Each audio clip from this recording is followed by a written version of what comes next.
Hola, ¿cómo les va? Muy buenos días. Les damos la más cordial bienvenida a otro encuentro de charlas TAB. A quienes están de manera virtual acompañándonos y quienes están aquí de manera presencial en el Centro Médico de Mar del Plata. Segunda charla TAB en este mes de octubre del año 2022, en esta nueva etapa que encara este concepto, esta marca ya que es TAB, temas actuales en bibliotecología. Hace 13 años que los temas actuales en bibliotecología, de diferentes formas, en diferentes instancias, formatos, virtualidad, presencialidad, viene brindando un espacio de debate, de reflexión, de capacitación en el ámbito de la documentación, la bibliotecología, y este año también, sin perder nada de todo eso, incorporar la temática de la salud, para que las charlas que se brinden aquí, estas charlas TAB, temas actuales en bibliotecología, también tengan que ver con el ámbito de la ciencia médica y la salud. Por ejemplo, hace unos días estuvo con nosotros Ariel Busico, Master Trainer en Programación Neurolingüística, Entrenamiento en Tecnologías de Comunicación Humana, Conversaciones Públicas y Privadas. Fue la primera charla TAB muy, pero muy interesante. A quienes están en el ámbito de la bibliotecología, como a quienes están en el ámbito de la medicina. Y hoy nos preparamos para una nueva charla. Queremos agradecer en la apertura la presencia de todas las personas en virtualidad y también acá en presencialidad. Y los auspicios institucionales de EFE, Health Education for Equity, la Sociedad Argentina de la Información, la SAI, la Asociación de Bibliotecarias y Bibliotecarios Profesionales de Rosario, la Asociación de Bibliotecarios de Córdoba, la Asociación de Bibliotecarios y Bibliotecarias Graduadas de la República Argentina, y nos están acompañando también desde el Departamento de Ciencia de la Información de la Facultad de Humanidades de nuestra Universidad Nacional de Mar del Plata. Participación, inscripciones, interacción con todo el país, también desde la República Oriental del Uruguay y desde otros países que se suman a estos encuentros. Un saludo cordial y fraterno. Tenemos gente de Balcarce y Tandil, como también desde Córdoba y desde muchas otras provincias argentinas. Lo comentábamos en la apertura, este año la jornada Temas Actuales en Bibliotecología se ha transformado en las charlas TAB. Estas 3 charlas, esta es la segunda. La idea es mantener nuestro trabajo histórico sobre la comunidad bibliotecaria y acercarnos a nuestra propia comunidad de origen. Somos la Biblioteca del Centro Médico de Mar del Plata.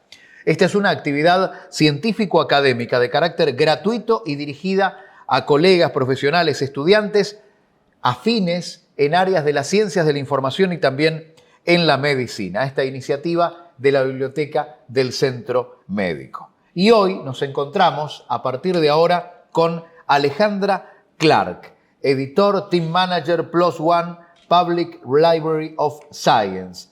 Y vamos a conocer un poco más de Alejandra Clark. Es la editora de la División de Ciencias de la Vida de Plus One. ¿Qué es Plus One? Es una revista de acceso abierto revisada por pares que considera todas las investigaciones científicamente rigurosas independientemente de la novedad. Como editora de división, Alejandra Clark es responsable de desarrollar la estrategia de Ciencias de la Vida para la revista y además lidera el equipo de editores del personal de Ciencias de la Vida. Como editora de Plus One, Alejandra Clark participó en el ensayo Icarus, Impacto de una intervención para mejorar el cumplimiento de las pautas ARRIVE, Icarus, dirigido por el grupo de investigación Camarades con Emily Sina y Malcolm McLeod. Y fue miembro del grupo de trabajo ARRIVE, involucrado en el desarrollo de las pautas ARRIVE 2.0, revisadas, destinadas a mejorar la presentación de informes y, en última instancia, la reproducibilidad de la investigación con animales. Estamos en Mar del Plata, estamos en todo el país, en países limítrofes, y Alejandra desde Londres también para hablarnos de esta experiencia. Así que comenzamos con la segunda charla TAB en este mes de octubre de 2022 con ustedes, quienes están presencial en Mar del Plata y virtual en todo el mundo, Alejandra Clark. Bien, Alejandra, luego de la presentación de Pablo, que hoy lo tenemos a la distancia, bueno, te damos la bienvenida, muchas gracias por participar, por aceptar nuestra invitación y bueno, ya podés dar comienzo a tu presentación. Bueno, muchas gracias. ¿Pueden ver la página esta de PLOS? ¿Sí? Ok, primero que nada, muchísimas gracias por invitarme a dar esta charla. Es un placer poder compartir un poco de PLOS, y es la primera vez que doy una charla en castellano, 100%, así que espero me entiendan claramente. Si tienen alguna pregunta, por favor, háganmela. Entonces, el título de la charla es Una historia sobre la transformación de la edición científica. Y decidí distribuir esta charla en distintas partes. Primero les voy a contar un poquitito de PLOS, de la organización, y después les voy a contar de lo que es la ciencia abierta desde dos puntos de vista. Desde el team en PLOS, que se encarga de Open Science Research, de investigación abierta, y después en la parte 3, desde el punto de vista mío como editora en la revista de PLOS One. Y al final les voy a hablar de otro trabajo que están haciendo el team de Strategic Partnerships en PLOS, para hacer que la publicación de ciencia abierta sea más fácil y equitativa y llegue a más partes del mundo. Entonces, ¿quiénes somos? ¿Qué es PLOS? PLOS quiere decir Public Library of Science, que es la biblioteca pública de la ciencia, y cada una de estas palabras, biblioteca pública y ciencia, son clave en la misión de la organización. PLOS comenzó, somos una organización sin fines de lucro con misión de acelerar el progreso en la ciencia y medicina, transformando la manera en la que comunicamos la ciencia. Empezamos en el 2000 con esta carta que les muestro acá, que es un extracto de la carta que fue escrita por 3 científicos, la cual ellos ponían la visión de lo que querían hacer, porque estaban descontentos con la forma en la que se publicaba la ciencia en ese momento. Entonces lo que ellos estaban tratando de promover o de apoyar era el establecimiento de una biblioteca pública que sea accesible a todos y que sea la que tiene el récord científico. Y puse en rosa las palabras claves, y lo más importante es que ellos creían de que el archivo permanente del récord científico debía pertenecer al público y no solamente a las editoriales que existían en ese momento. Entonces esto fue en el 2000. En el 2001 se fundó la organización como Public Library of Science, y en el 2003 se lanzó la primera revista científica que se llama PLOS Biology. Que PLOS Biology es una revista selectiva de todo el área de biología. Un año más tarde se lanzó PLOS Medicine, y en el 2005 revistas un poco más específicas de biología computacional, genética y patógenos. Y en el 2006 se lanzó la primera, lo que le dicen Mega Journal, que es una revista que abarca todos los ámbitos de la ciencia, y que en vez de ser selectiva, tiene como requisito de que la ciencia que se publica tiene que estar bien rigurosamente realizada. Pero la novedad en sí no es un requisito para publicar en PLOS One. En el 2007, un año después, se lanzó una revista que se llama PLOS Neglected Tropical Diseases, que son enfermedades que en ese tiempo se consideraban que la gente no tenía mucho interés, como abandonadas, para darle una casa a ese tipo de estudios que hasta ese entonces no eran fáciles de publicar. Y más recientemente, solamente el año pasado, lanzamos 5 nuevas revistas, y todas estas están diseñadas y basadas con los objetivos de desarrollo sostenibles realizados por las Naciones Unidas, y para tratar de tener un alcance más relevante y más tópico en los problemas actuales que tiene el planeta hoy en día. Por ejemplo, agua y sanidad, salud pública, el cambio climático, salud digital y sustentabilidad y transformación. Entonces, ¿qué es lo que tienen todas estas revistas en común dentro de las revistas de PLOS? Y todos estos son cosas características que todas ellas comparten. Les voy a mencionar algunas nada más, pero por ejemplo, todas las revistas promueven de que los autores pongan los protocolos, suban los protocolos a una plataforma que se llama protocols.io, que es accesible a todos, es público y gratis. Todas las revistas promueven de que los autores suban los trabajos en repositorios de preprints antes de mandarlos a las revistas para que sean formalmente revisadas y publicadas. Todas tienen revisión abierta, todas son publicadas con esta licencia que es últimamente abierta, que quiere decir que todo el tipo de contenido que está publicado en cualquier revista de PLOS se puede reusar de todo, o sea, todas las figuras, métodos, todo puede ser reusable siempre y cuando la persona que lo está reusando le dé crédito al autor original. Y después también otra cosa interesante de todos los papers de PLOS es que cada uno de ellos tiene una sección abajo en la que cualquier persona, ya sea del público o un científico, puede comentar sobre los trabajos.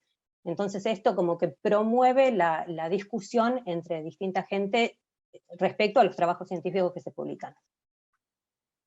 La evolución de todas estas prácticas, o algunas de ellas son políticas que hemos implementado, es la siguiente. En el 2014 fue cuando se implementó la política de disponibilidad de datos. Y esto requiere que toda gente que publique en cualquier revista de PLOS tiene que escribir una declaración que confirma que todos los datos que son utilizados para llegar a las conclusiones que se están informando están compartidos sin ningún tipo de restricción. Un par de años después se implementó la taxonomía de ORCID, que es una taxonomía estandarizada para darle crédito de nuevo a cada uno de los autores, dependiendo del tipo de contribución que están dando en los trabajos. Un año después se empezó una colaboración con la organización esta que se llama protocols.io, para tratar de promover de que los autores pongan los protocolos de cada estudio en este repositorio. El año siguiente se empezó una colaboración con bioRxiv para promover de que la gente ponga trabajos en bioRxiv antes de publicarlos. Y en el 2019 lanzamos la publicación del proceso de revisión de cada uno de los artículos, si es que los autores eligen hacerlo. Y finalmente, un par de años atrás, en el caso de PLOS ONE, lanzamos este tipo de artículo que se llama Register Reports, que son informes preregistrados, o sea, los planes de los estudios científicos antes de hacerse. Entonces, ahora, eso es la historia de las cosas que han sucedido en PLOS hasta el día de hoy. Existe un grupo que se llama el Open Science Research Team, que está constantemente investigando todas estas prácticas y tratar de promoverlas en distintos ámbitos. Entonces lo que les voy a hablar ahora son los tipos de proyectos en los que están activamente trabajando ahora. Primero vamos a tocar un poco, vamos a hablar de lo que son los métodos, de cómo tratar de promover compartir más los protocolos y los códigos informáticos de cada paper, los datos de cada estudio y también los preprints, cómo subir más preprints antes de publicarlos. Entonces, los métodos abiertos consideramos nosotros que es una mezcla entre los protocolos que se utilizan para hacer el experimento y los códigos informáticos en el caso en que ellos sean utilizados para los análisis del data, por ejemplo. En el caso de los protocolos, se sabe esto por mucho tiempo de que la mayoría de los estudios que se publican hoy en día, por una cuestión de que había límites del número de palabras que se podían publicar, que los papers en PLOS no tienen límite, pero históricamente esto era una restricción. Lo que pasa es que los métodos son muy cortos, entonces es difícil para cualquier persona que quiere reproducir esos experimentos de poder hacerlo. En el 2017, PLOS empezó una asociación con protocols.io para tratar de promover de que los autores que publicaran en PLOS también subieran los protocolos a este repositorio. Pero desafortunadamente desde el 2017 solamente, de acuerdo a nuestros números, solamente menos de 1% de los autores estaba usando esta opción. Entonces el Open Research Team empezó a investigar y tratar de entender cómo podíamos mejorar esto. E hicieron entrevistas con distintos investigadores, y la solución a la que llegaron es el lanzamiento de este nuevo tipo de artículo, que está en la revista esta en la que yo trabajo, PLOS ONE, que se llama Lab Protocols, que es un tipo de artículo que la gente puede mandar, que es fácil para los autores, en el sentido que solamente tienen que tener obviamente el título del artículo, una introducción mínima para explicar la base, por qué existe el protocolo este y para qué sirve, y después en la sección de métodos, materiales y métodos, tienen que presentar nada más el link del repositorio de protocols.io, en el cual va a vivir el protocolo este. Y por supuesto los resultados que se espera de este protocolo. Entonces la idea es que cuando se publica este protocolo en PLOS ONE, que fue revisado por expertos en el tema, existe en el paper en sí mismo un link, que si uno hace clic ahí, lo lleva al protocolo en sí, que reside en esta plataforma protocols.io. Y lo interesante de esta plataforma es que todos estos protocolos viven ahí permanentemente, pero se pueden ir modificando, y como tiene el link acá arriba a la izquierda, versión 2, hay distintas versiones. Entonces es un archivo dinámico que va cambiando a medida que la comunidad lo va utilizando. Y en principio está ahí útil para cualquier persona que lo quiera, que lo necesite. Entonces esto es un tipo de artículo que fue lanzado en el 21, y ahora les voy a hablar otro tipo de experimento en el que el Open Research Science Team ha estado trabajando, que es en los códigos informáticos. Y esto surgió específicamente en la revista de Computational Biology, porque los editores se encontraron de que querían incrementar la accesibilidad de los códigos informáticos de los trabajos que ellos estaban publicando. De la misma manera que antes, el team de Ciencia Abierta hizo varias entrevistas con distinta gente de la comunidad, y llegaron a la conclusión que la mejor solución para poder incrementar esta práctica era implementar una política de compartir el código informático pero obligatoria. Los resultados de esto demuestran que desde que se implementó esta política ha habido un incremento en esta práctica, y lo importante es que ahora aproximadamente el 86% de los artículos de esta revista están compartiendo los códigos estos informáticos. Entonces la idea es que esto va a ayudar a la reproducibilidad de los estudios que se publican acá. Ahora les voy a hablar un poquitito de lo que son los datos, de a qué nos referimos con datos abiertos. Y de la misma manera, cualquier tipo de dataset que se utiliza en los papers, cuanto más accesible y fácil de usar es, más son las chances de que el trabajo ese se pueda replicar y avanzar la ciencia de esa manera. Este gráfico muestra este es el data de todos los artículos que se publican en todas las revistas de PLOS, que desde el 2015 que se introdujo esta política, aproximadamente el 80% de los autores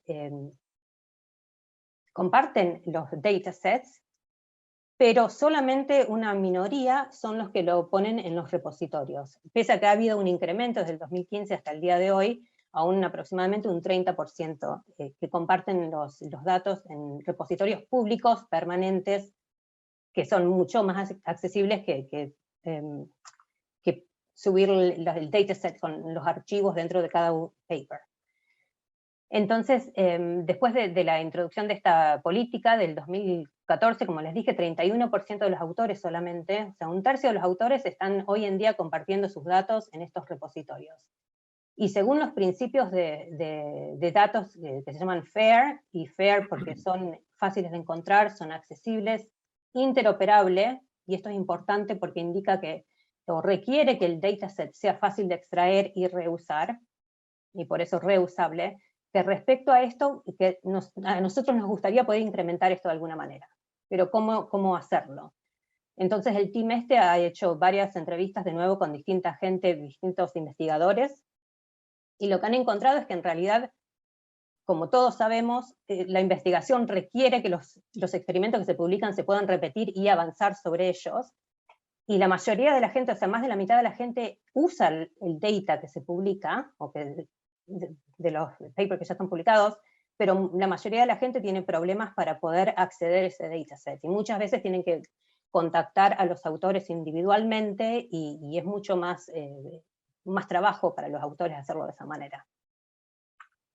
Entonces, una de las soluciones que estamos investigando, y que el team está haciendo con la revista de PLOS Pathogens en particular, es de integrar uno de estos repositorios dentro del sistema de que cuando los autores mandan el trabajo a PLOS Pathogens, no tienen que hacer más trabajo yendo a otro lado a subir el dataset en otro website. Y el team de Open Science ha estado trabajando con el User Experience Team para probar las cosas técnicas para ver que funcione. Esto demuestra, es un experimento que está todavía en proceso, y demuestra la forma en la que sucede. O sea, a medida que los autores mandan el trabajo el estudio a PLOS Pathogens, está todo automatizado, está integrado, en el cual tienen que hacer clic en otro lugar para iniciar el upload de todo el dataset. Ponen los archivos y después los revisan y obtienen un DOI, que es un identificador del dataset nada más. Y la idea es que si el paper es publicado y aceptado, el dataset es revisado por el team de Dryad, que es el nombre del repositorio público, que cura todo el dataset, pero de una manera con el propósito de estandarizar el dataset para asegurarse que pueda ser mínimamente reusable, y una vez que lo consideran aceptable, ese dataset está visible para cualquier otra persona que lo quiera utilizar. Otra solución que han encontrado respecto a cómo promover esta práctica es dando unos links más prominentes visuales y para mostrarle a la gente, a los lectores, de que este paper en particular ha compartido el dataset a un repositorio. Y esto es algo que todavía estamos monitoreando los resultados de esto respecto al reuso de todos los datasets que la gente está poniendo en los repositorios a través de esta intervención. Esto es como lucen los papers en PLOS Pathogens en este proyecto ahora mismo. Tienen este link que dice See the Data, es bastante, o sea, es relativamente grande en la página, y la idea es que al hacer clic acá, los llevan directamente a todo el dataset en lo cual el trabajo está basado. Y lo que estamos monitoreando es la proporción de gente que está haciendo clic acá, y después, obviamente, las publicaciones que surgen de esta intervención. Finalmente, les quiero hablar del trabajo que han hecho el team de Open Research en PLOS con respecto a los preprints. Y como probablemente todos saben, preprints son una versión de un trabajo científico del manuscrito en sí, que la gente pone o sube en distintos repositorios públicos antes de que sean formalmente publicados. Y la idea de esto es de compartir los trabajos científicos lo más rápido posible para acelerar de nuevo colaboraciones y el mejoramiento del trabajo en sí, también muchas veces antes de mandarlo a una revista. Como les dije en una de las primeras diapositivas, en el 2018 PLOS empezó una colaboración con bioRxiv para, de nuevo, facilitar el proceso de subir los artículos a los repositorios. Y esto, bioRxiv, como lo dice el nombre, es un repositorio para trabajos de biología solamente. Lo que les muestra acá el gráfico es que en las revistas que existían en ese momento en PLOS, que son estas y que son pertinentes, que publican en biología, lo que muestran las barras azules son la proporción de gente que había optado por transferir los papers, que ellos cuando los mandan a las distintas revistas, nosotros les damos la opción que automáticamente ese manuscrito sea transferido y subido al repositorio de bioRxiv. Entonces, como pueden ver, a través de los años hay como una tendencia a esta práctica que está incrementando, está aumentando, y en gris se ven la gente que ha, por su propio lado, subido los papers a bioRxiv sin hacerlo a través de nosotros. Entonces, lo que vimos nosotros con esto es que le estamos facilitando el proceso a los autores, a una proporción de autores que no hubieran pensado en mandarlo por sus propios medios a bioRxiv. Pero como les dije, eso era biología. ¿Qué de la medicina? Entonces sabemos que 1 en 6 autores aproximadamente mandan preprints antes de que sus artículos sean publicados en distintas revistas. Y aproximadamente hasta el 2021 la mayoría de los preprints son para artículos de biología solamente. Con la pandemia que estuvimos en los últimos años, nos hemos dado cuenta de la utilidad de los repositorios, en particular con respecto a la medicina. Entonces lo que PLOS ha tratado de hacer desde el año pasado es de también ayudar a integrar, de la misma manera que lo hicimos con bioRxiv, con medRxiv, que es el archivo de medicina. Entonces lo que hicimos es integrarlo en las revistas que publican artículos de medicina, y ellos son, como les dije antes, Medicine, Neglected Tropical Diseases, Global Public Health, Digital Health. Y la idea es que esto le ofrece un esfuerzo mínimo a los autores, que está integrado en el sistema de cuando mandan los papers a las distintas revistas. Y lo interesante también es que una vez que el trabajo en PLOS, en cualquiera de estas revistas de PLOS está publicado, están ligados al preprint y viceversa. Y esto ayuda a que se puedan descubrir ambos tipos de trabajo, distintas versiones de los trabajos más fácilmente. Entonces esto es como luce acá a la derecha, este es un típico paper de PLOS ONE. A la derecha, arriba de todo, es una, que me parece que no lo mencioné antes, el Article Level Metrics, es una indicación de cuánto el paper ha sido visto o compartido o grabado, da una indicación de la popularidad del trabajo en sí. Y este es el link que lo liga al preprint.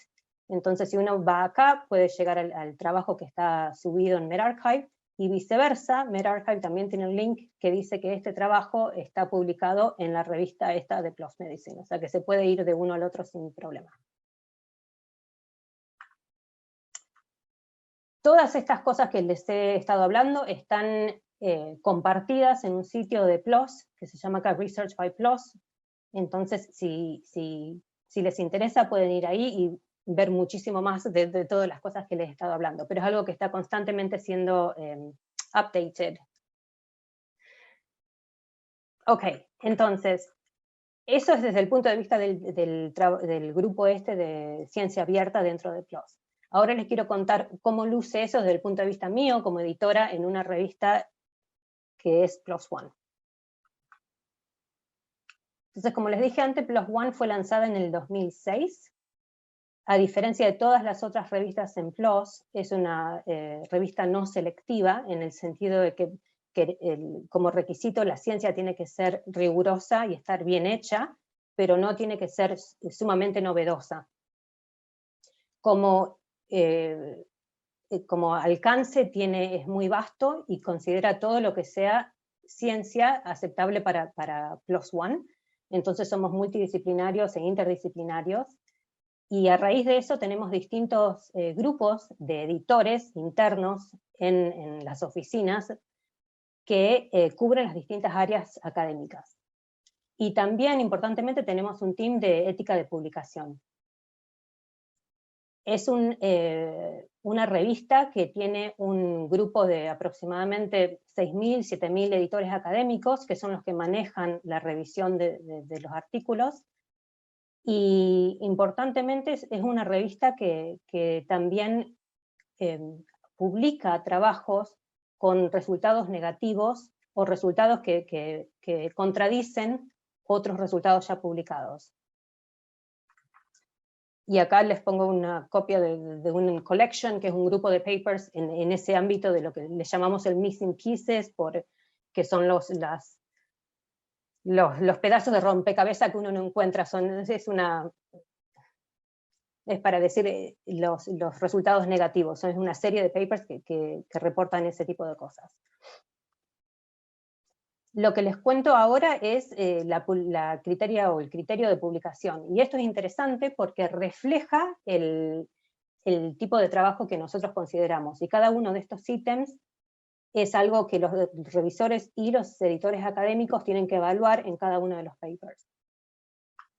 Entonces, el primer ítem tiene que ser obviamente un estudio científico, porque no consideramos como aceptable ningún tipo de opinión ni comentarios. Tienen que ser trabajos con investigación científica.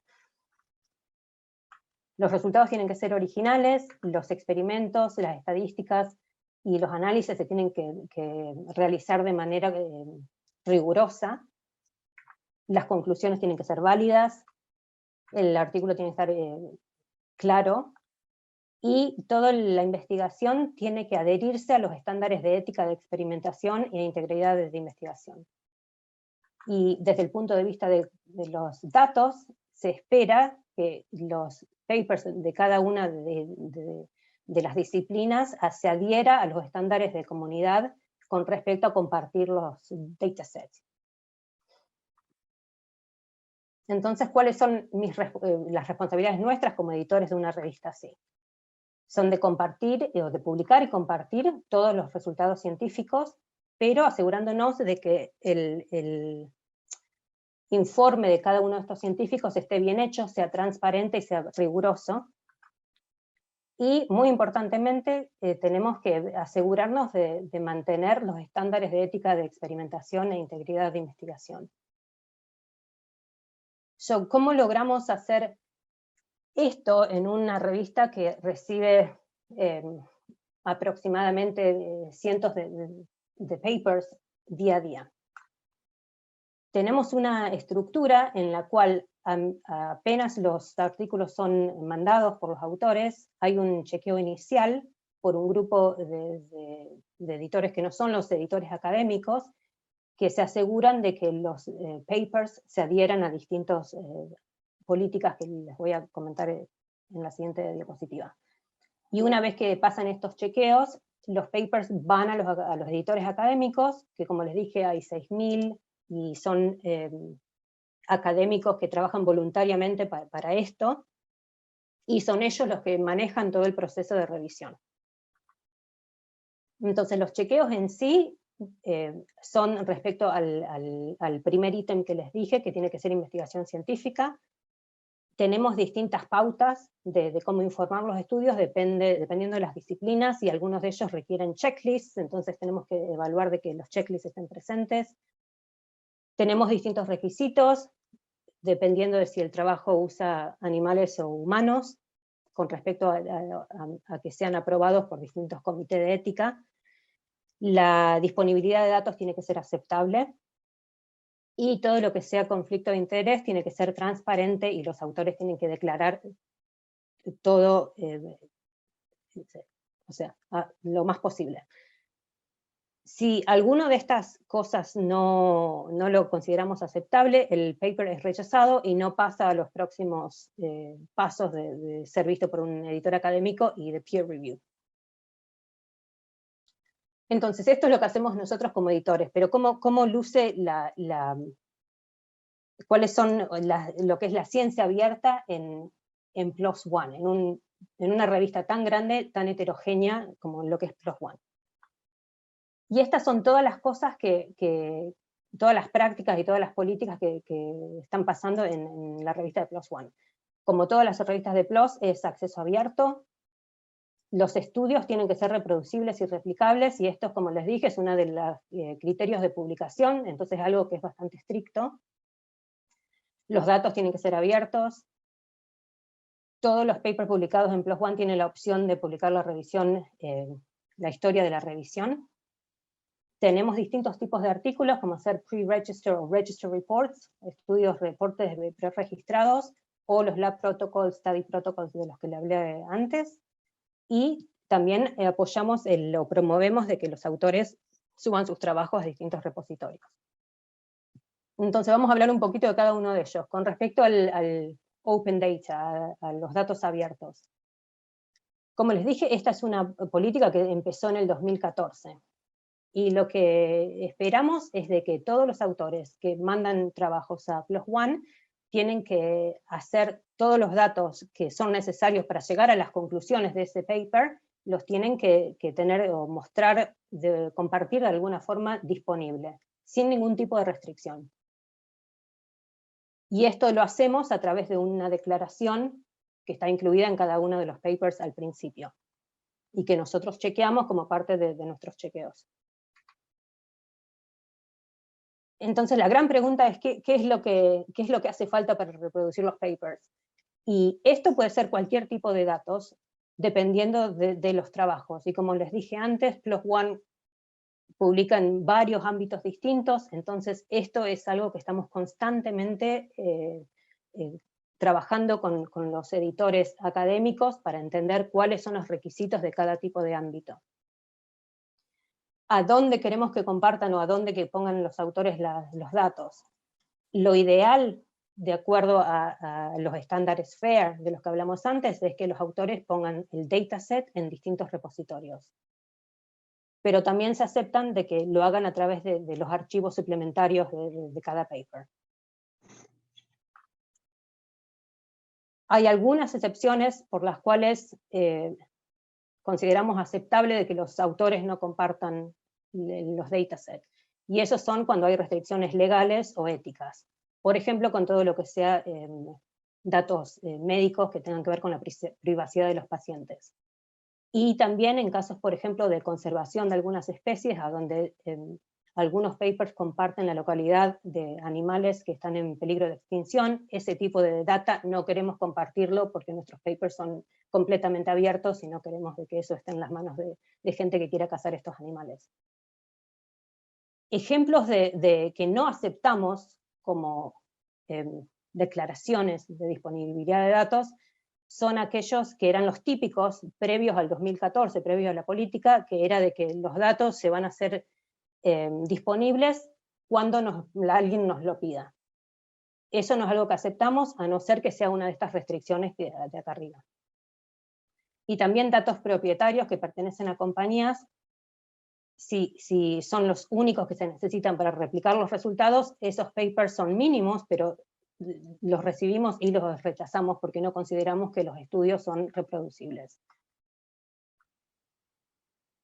Respecto a los preprints, tenemos como PLOS ONE tiene todos ámbitos de la ciencia, los autores que mandan sus trabajos a PLOS ONE tienen la opción, al principio cuando hacen el submission form, de mandarlo a dos archivos o repositorios distintos. La idea es que el proceso en sí es sumamente fácil, que tienen que contestar sí a una pregunta, y de ahí en adelante, de nuestro lado en PLOS, lo que hacemos es mandarlos a los distintos repositorios. Y son los repositorios estos los que deciden si el paper es apropiado para o bioRxiv o medRxiv. Mientras tanto, el trabajo en la revista de PLOS ONE sigue su camino y pasa por peer review, y por otro lado, los repositorios estos están considerando si el paper se sube a medRxiv o bioRxiv. En general es un proceso que dura 2 días, 2 o 3 días, o sea que a medida que el paper está entrando y yendo hacia un editor académico, el paper puede que ya esté visible al público como un preprint. Ahora les quiero hablar un poquitito de cómo es la revisión abierta en PLOS ONE. Entonces el paper lo mandan al principio y ahí mismo en el primer día tienen la opción de, como dijimos antes, de que lo quieren subir a un preprint server, a bioRxiv o medRxiv. A la misma vez el paper tiene los chequeos estos internos, y una vez que pasa eso y entra en el proceso de peer review, los reviewers, que son los revisores, tienen la opción, si quieren, de firmar con su nombre los informes.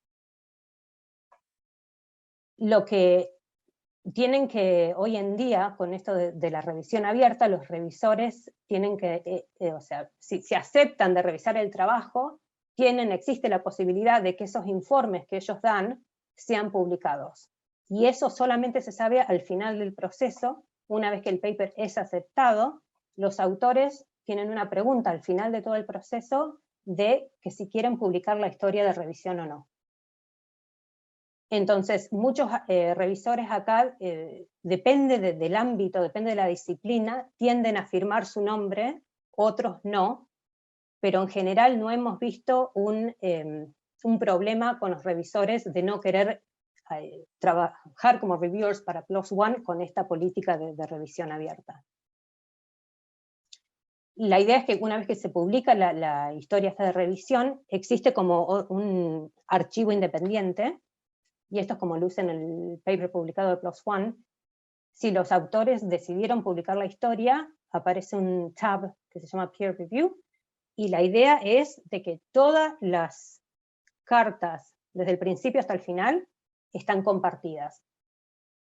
En el caso este, por ejemplo, está la decisión del editor académico, las respuestas, esto incluye también los comentarios de cada uno de los revisores, la respuesta de los autores a los revisores y al editor académico, la segunda decisión, la última decisión.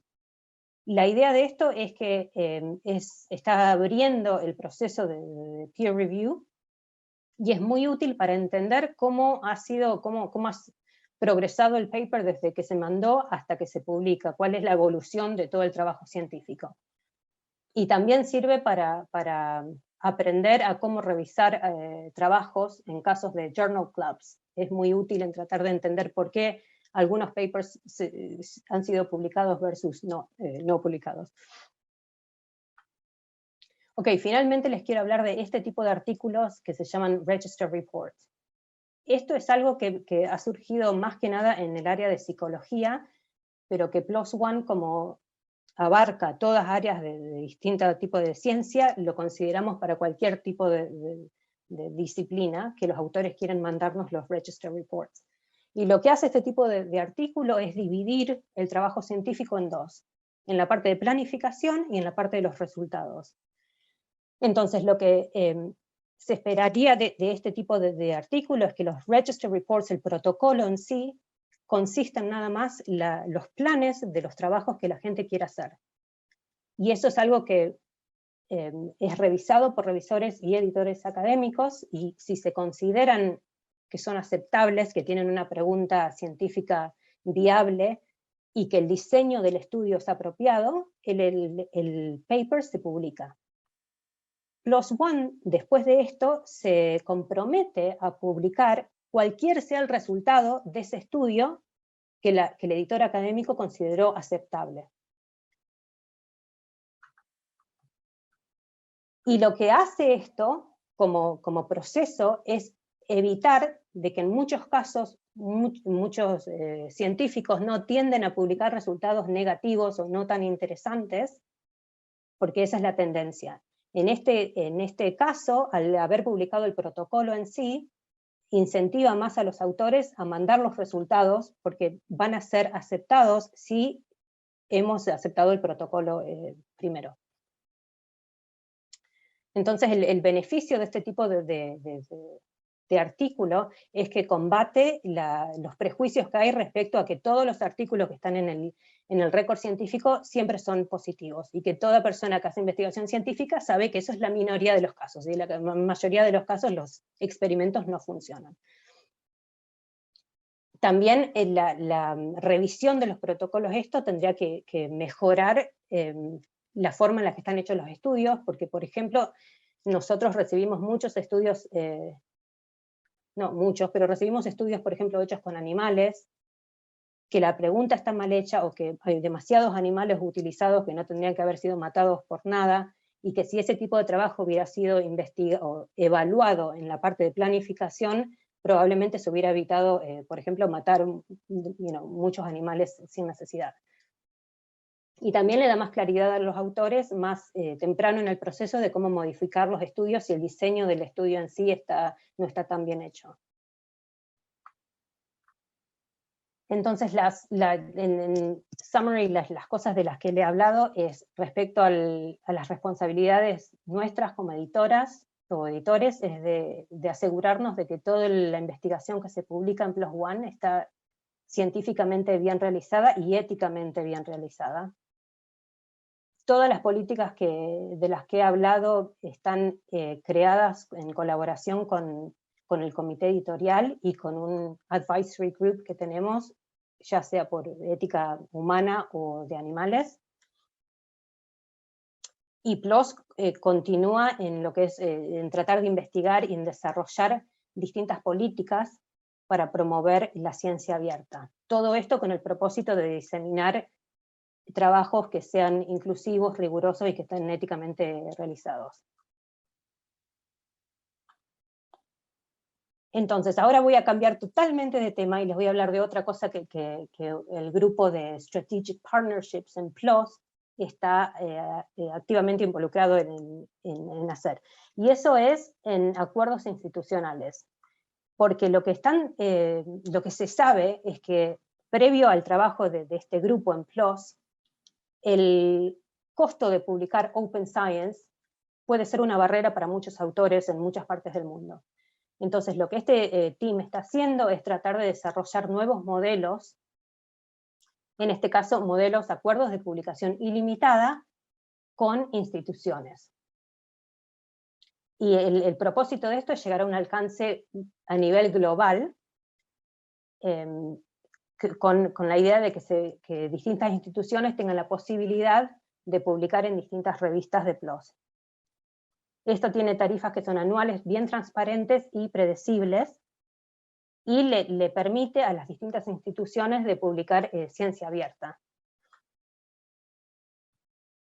Los modelos que existen son, el primero es el que ha existido desde el 2001-2002 con PLOS Biology por muchos años, y existió solamente hasta que hace un par de años atrás se han desarrollado los otros tres. Son Flat Fees for the Six, que son que incluyen estas revistas en particular. Hay otro modelo que se llama Community Action Publishing, que es específicamente para las revistas selectivas en PLOS. Y hay otro que se llama Global Equity, que es para Global Public Health, Climate and Water. Cada uno de estos ha sido, hay nuevos modelos también que están siendo investigados y explorados, y están ellos en colaboración con distintas comunidades, de acuerdo a las necesidades de cada comunidad, de acuerdo a las necesidades de cada región del mundo.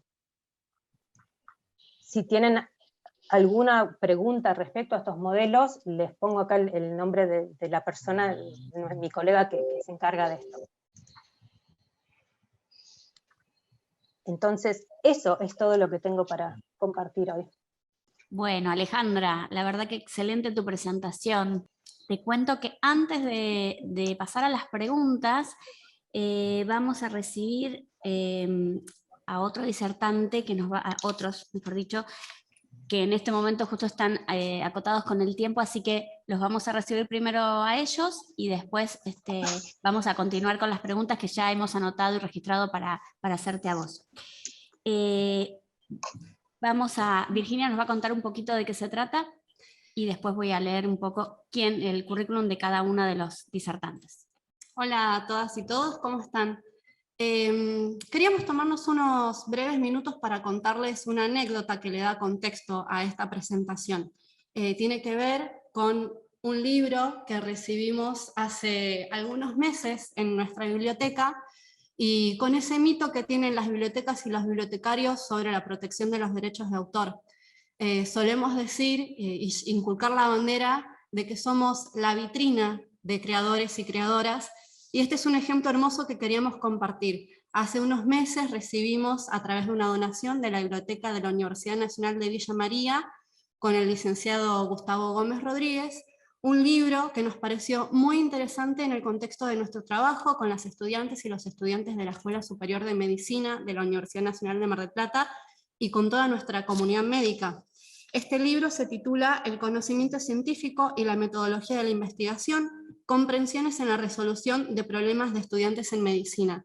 Pensamos que este era el lugar apropiado para poder compartir con ustedes, con nuestra comunidad usuaria, y también para poner en valor ese trabajo que nosotros tenemos de ser vitrina de las creadoras y los creadores de contenidos, de las obras. Muy bien, muchas gracias. Bueno, a continuación les voy a leer una breve reseña de los autores que hoy nos están acompañando. El doctor Omar Rey es médico por la Universidad Católica de Córdoba y doctorado de Filosofía en Patología por la Universidad de Minnesota de Estados Unidos. Es profesor adjunto de Anatomía Patológica y Fisiopatología en la Universidad Nacional de Villa María e integrante del Instituto de Investigación de dicha Casa de Altos Estudios. También recibimos al doctor Alan Sassou, es médico cirujano por la Universidad Nacional de Córdoba, cuenta con un posgrado en docencia universitaria en Ciencias de la Salud y cuenta con posgrado de Medicina Crítica en la Universidad de Montpellier y Universidad Louis Pasteur, en Francia. Es director de la carrera de Terapia Intensiva y Cuidados Clínicos de especialidades dependientes del Consejo Médico de Córdoba y docente en distintas cátedras de la Universidad Nacional de Villa María. Y por último, Graciela Magallanes, la doctora Graciela Magallanes, es doctora en Ciencias Sociales por la Universidad de Buenos Aires, profesora titular en estudios curriculares vinculados a la metodología de la investigación en Ciencias Sociales en la Universidad Nacional de Villa María. Es integrante del programa Grupo de Estudios sobre Actividades Subjetivas y Conflicto. Es directora de publicación en la Revista Latinoamericana de Metodología de Investigación Social e investigadora del Centro de Investigación y Estudios Sociológicos sobre las Emociones y los Cuerpos. En representación de las autoras y autores que componen el equipo de trabajo, presentan hoy el libro El conocimiento científico y la metodología de la investigación, comprensiones en la resolución de problemas en estudiantes de medicina. Lo habilitamos al doctor Alan Sazú, si nos quiere comentar y hablar. En primer lugar voy a empezar exponiendo yo y después le voy a dar la palabra, así hemos coordinado, ¿podrá ser? Sí, pero cómo no. Perfecto, bueno. Buenos días a todas y a todos. Realmente un placer, como lo han planteado ustedes, estar aquí compartiendo con ustedes y socializar este proceso de investigación. Y no es menor, y no quiero naturalizarlo, el rol de las universidades. ¿Me escuchan allí? Perfectamente. Perfecto. El rol de las universidades y la posibilidad de que los autores podamos estar presentes en la socialización del conocimiento. En esa dirección también, agradecer al Centro Médico de Mar del Plata, a la universidad y también a la Universidad de Villa María, que socializa los libros que hemos publicado. Y finalmente los autores, que como ustedes bien dicen, somos un equipo en el que está también la doctora Claudia Gandía, Sambueli, Rebeca Martinengo, Silvia Melano, Ramat, Pablo Maldonado y otros. Bueno. Perdón, Graciela, sí. Perdón, Graciela, si pudieras sí. Habilitar tu cámara, ¿sí te vemos? Ajá. Ahí vemos. No sé qué ha pasado. Ahora sí. Muy bien, gracias. ¿Está? Bueno, entonces allí decía, cualquier cosa porque ando con problemas, me avisan si no se habilita la cámara. Bueno, entonces nuestro eje de la charla es el conocimiento científico y la metodología de la investigación. Voy a hacer una brevísima introducción, después le voy a dar la palabra al doctor Alan Sazú, a continuación al doctor Omar Rey, sí, porque estaba con algunos problemitas allí, espero que esté allí presente, y yo finalmente voy a hacer un cierre. ¿Me ven ahí? Ando con problemas. Seguí hablando tranquila, no hay problema. Bueno, por lo menos que se escuche. Y finalmente yo hago a partir de lo que van a situar los profesores, de lo que fue la experiencia de investigación, voy a repensar y marcar algunas líneas teóricas metodológicas desde donde nos sostenemos. En esa dirección, quería simplemente en esta introducción marcar que este gran desafío de la medicina, de la educación superior y de formar futuros médicos y el debate que hay en relación al conocimiento científico y a la metodología es el gran desafío de domesticar el azar, como dice Ian Hacking, ¿no? No hay determinismo, los desafíos están en las indeterminaciones de ese proceso de cruce entre ciencia, metodología y educación superior universitaria y medicina, ¿no?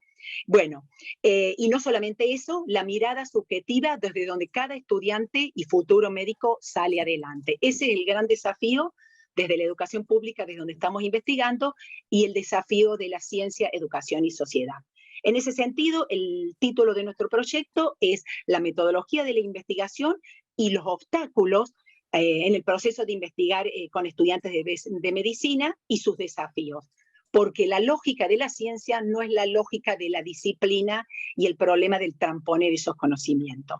Allí lo que nos interesa de estos estudiantes de medicina es cómo adquieren esos conocimientos, cómo lo validan y cómo es el proceso de socialización en función de las agendas y discusiones en la sociedad contemporánea. Bueno, entonces ahora le dejo la palabra al doctor Sazú, que va a focalizar en una etapa sensible, que es el primer año de la carrera y las experiencias que hemos tenido, y después el doctor Omar Rey, situado en el tercer año, que ya es una etapa donde avanza en el proceso formativo de su ciclo de formación, valga la redundancia. Bueno, Alan, ¿estás por ahí? Sí, acá estoy. Buenos días para todos. Agradecidos nuevamente por la invitación y por dejarnos participar en esta instancia. La verdad que estamos muy contentos por eso. El trabajo en el campo, en el libro que llevamos a cabo, la verdad que fue un estudio importante, con un equipo bastante heterogéneo, los cuales fuimos lenta y paulatinamente interactuando en una forma muy valedera. Yo estoy en la primeras instancias de la carrera de medicina en una materia que se llama anatomía humana, es decir, que recibimos a los jóvenes estudiantes en una situación crítica que es su traspaso entre la formación y la educación de secundario con los primeros pasos en el ámbito universitario. Hemos visto que hay una brecha muy importante en esta situación y les cuesta bastante a los alumnos llevar a cabo una ambientación y una adaptación a esta situación. En el ámbito, somos una carrera bastante joven, la carrera de medicina en Villa María, en la Universidad Nacional de Villa María, lleva unos escasos 7 años, así que es todo un desafío justamente en relación a esto. Y ligado a mi práctica profesional y personal, fue un desafío importante esta invitación a participar del trabajo, porque lo tomé como una posibilidad y una oportunidad de validar mis estudios con respecto a la formación docente universitaria. Así que ese fue el aspecto. En ese sentido, y con las encuestas llevadas a cabo y el trabajo en el campo, llegamos a conclusiones muy importantes que están plasmadas en el libro, que dan cuenta de alguna manera de la falencia o inconsistencia o desconocimiento que tienen nuestros estudiantes secundarios al ingreso a el nivel de formación de grado.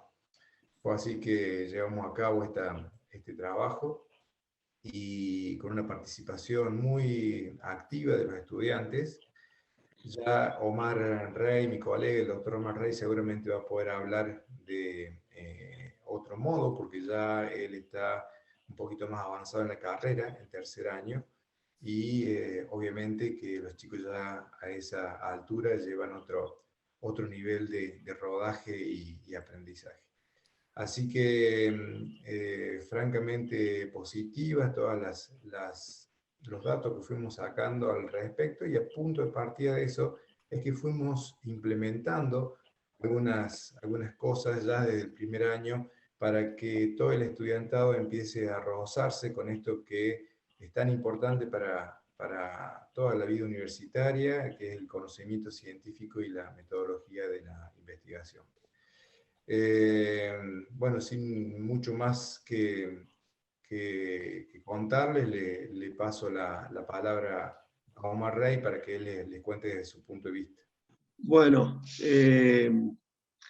yo soy docente de tercer año en la cátedra de anatomía patológica, y nosotros nos integramos a este equipo multidisciplinario de investigación, interesando fundamentalmente a que los estudiantes nuestros participaran en una actividad práctica después, ¿cierto?, de transcurridos ciertos meses del cursado de la materia, para tratar de que resolviesen un problema clínico patológico sobre un tema ya que se había tratado, ¿cierto?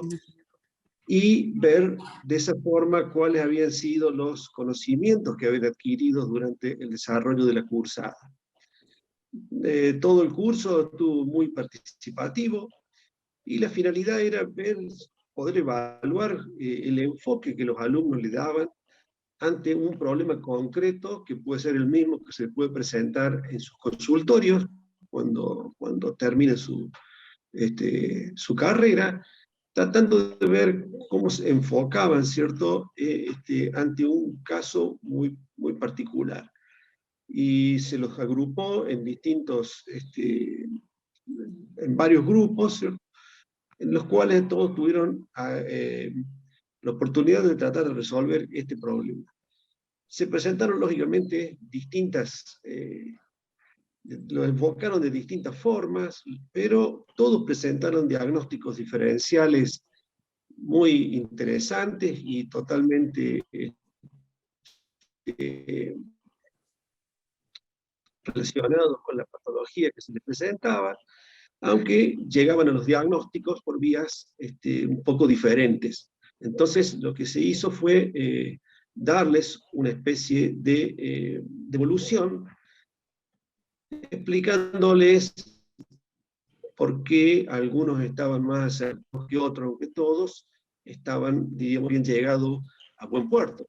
Pero de todas formas, algunos lo hacían de manera un poco más compleja, pidiendo muchos estudios que por ahí uno considera que no son tan necesarios, y por lo tanto no era la forma más efectiva de llegar al final. De todas formas, el resultado de este estudio fue sumamente interesante, los alumnos se quedaron muy, muy prendidos con estos, y entonces en un paso siguiente, y dado de que en la universidad se realizaba el primer congreso sobre avances en medicina o en salud, se los interesó a que presentasen pósters con casuísticas de los distintos docentes de la cátedra, que, diríamos, en colaboración junto con los alumnos, elaboraron los pósters, y así que presentamos 9 pósters cubriendo una variedad de casuísticas, y que son de lo que están en el libro casualmente.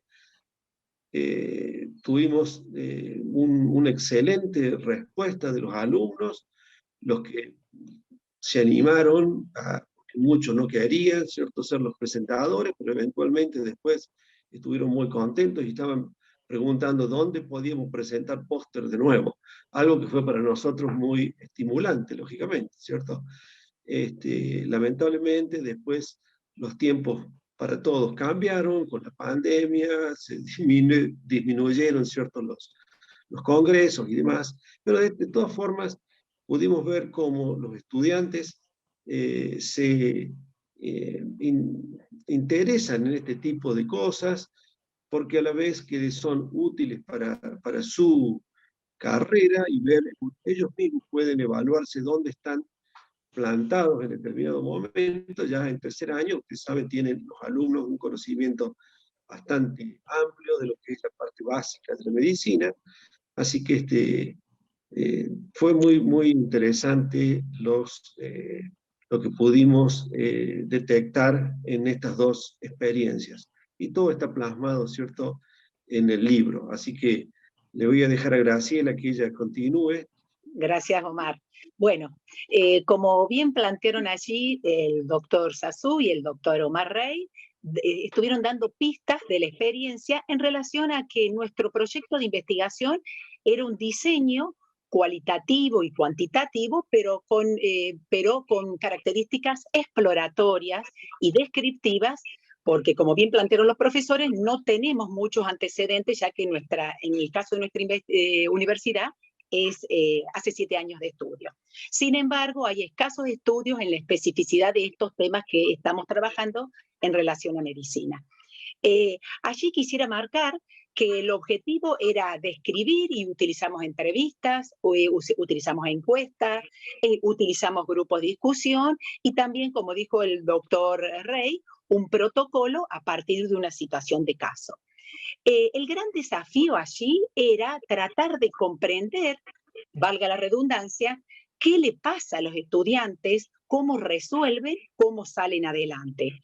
Y si ustedes en algún momento pueden acceder al libro, que es de acceso gratuito, la segunda versión, y está en la web, allí podrán ver los capítulos donde se puede analizar cada una de las dimensiones que a nosotros nos interesaba relacionar, ¿no? A ver, esperen ahí. En primer lugar, era la pregunta por el perfil, ¿sí? ¿Por qué el perfil? El nivel educativo, como decía el doctor Sassou, de qué escuela vienen, de qué especialidad vienen, y la transición de la etapa del primer año, y allí las características de las fases de la investigación, porque a lo mejor solo algunos tuvieron en el secundario alguna materia ligada a metodología de la investigación. Y allí advertimos serias dificultades para identificar las fases de la investigación, del tema, del problema, de los objetivos, del marco teórico, del análisis de datos, de la importancia de hipotetizar y el razonamiento científico, que como bien decía también así el doctor Rey, que hay distintas vías. Esto es un gran debate en medicina, si hay que usar solo el método hipotético deductivo, o hay que usar el método inductivo o el método dialéctico, y las grandes discusiones y lo interesante de la metodología basada en evidencia y los enfoques de la complejidad. Bueno, en esos tránsitos tratamos de ver qué antecedentes tenían, por eso el nivel socioeducativo, socioeconómico de los padres, si venían de estudiantes universitarios, era decisivo. Tema que viene siendo discutido hace como 30 años, desde el enfoque de Bourdieu, desde Bachelard, desde los enfoques de Kuhn también en relación al campo científico. Y la posibilidad de que cuando se da ese momento, que como dicen los profesores, el clic de empezar a entender la lógica de la ciencia, que tiene cosas en común y distintas con la lógica de la enseñanza. Ahí podrán avanzar ustedes en el segundo capítulo, que está bien detallado la situación que se trabajó con estudiantes de tercero, de qué es comprender y qué pasa con resolver problemas. En la mirada de comprender científicamente, a nosotros nos interesaba una mirada cognitivo-emocional del proceso de resolución de problemas.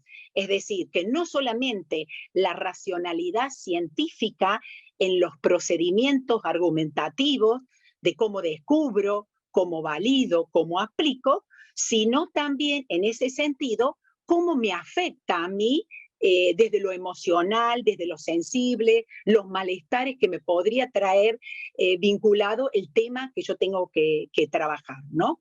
Bueno, y otra fase que allí nos interesaba era el problema de resolver problemas, porque una cosa es resolver problemas científicos de cada investigador por separado, acá nosotros apostamos a la ciencia colaborativa, es decir, que como dijeron los profesores, se trabajaban en situaciones, problemas en grupos, y allí lo que importaba no solamente era resolver, y los resultados de resolver que los profesores en medicina evaluaban, sino las vías distintas, y no solamente las vías distintas, las estrategias del plan para resolver problemas, ¿no?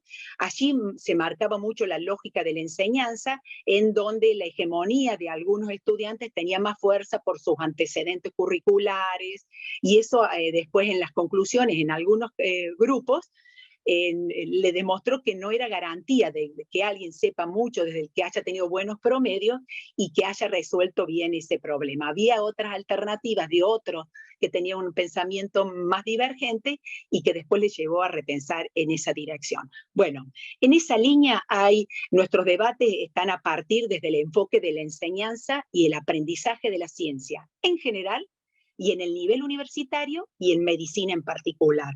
Por eso ahí nos interesaba Vygotsky, pero no solamente Vygotsky, el doctor Dain, que ha sido un docente que ha escrito un libro sobre el razonamiento en medicina, los enfoques de Polya y otros autores como Guyot, que debate los problemas, los obstáculos y las sensibilidades por los cuales cada quien decide pasar por ese proceso. Eso nos llevó a otro capítulo con esos mismos materiales, tanto de lo que planteaba el doctor Sassou como el doctor Rey, para ver esa trama emocional, ¿sí? ¿Qué significaría esa trama emocional? Lo que estamos pensando que la agenda no solamente de la medicina, de la educación médica, desde una mirada interdisciplinaria, pero sino también abordar el tema desde qué le pasa a un estudiante en medicina desde su propia subjetividad, es decir, cómo le afecta.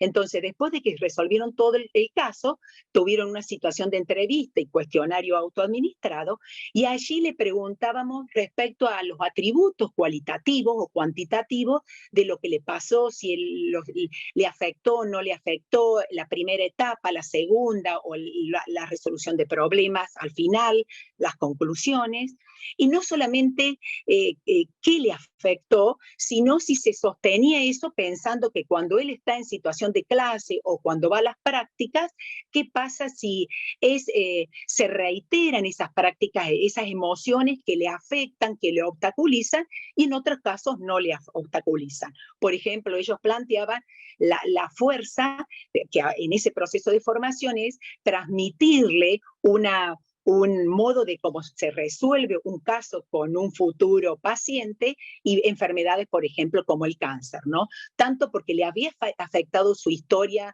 de haber tenido algún familiar y él ahora por eso eligió medicina, o tanto transmitírselo concretamente a un familiar.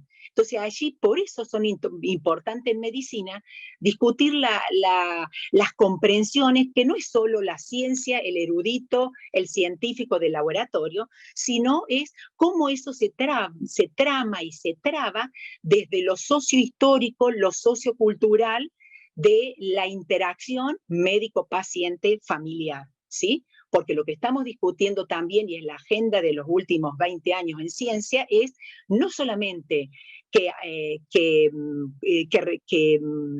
valide el conocimiento, que descubra, que valide, sino también socializarlo. El mundo se está interrogando que si los avances científicos, la inteligencia artificial que se está usando tanto en medicina y todos los otros enfoques, realmente los sectores más vulnerables, por ejemplo, si tienen accesibilidad o no. En ese sentido, ustedes podrán encontrar en nuestro libro el 4º capítulo ligado al tema de la socialización pública de la ciencia. Es decir, lo que planteaban los profesores en relación. Nosotros hicimos una experiencia de que ellos tuvieran que investigar acerca de un tema, elaborar los pósters científicos y socializarlo. No solamente socializarlos a un público diverso en ese congreso, sino también la oratoria, la capacidad de argumentar científicamente frente a un tribunal que estaba evaluando los pósters, y después hubo una premiación en relación a la divulgación científica, tanto de la escritura científica del póster, tanto como de la instancia de la oralidad, ¿sí?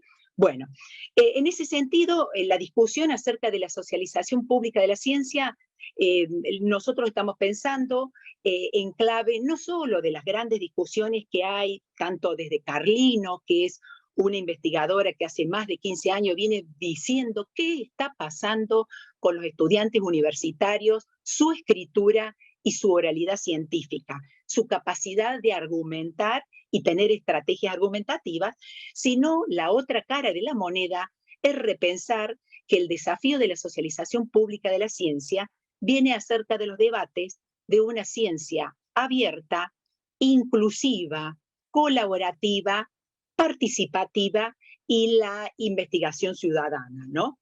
¿Qué queremos decir?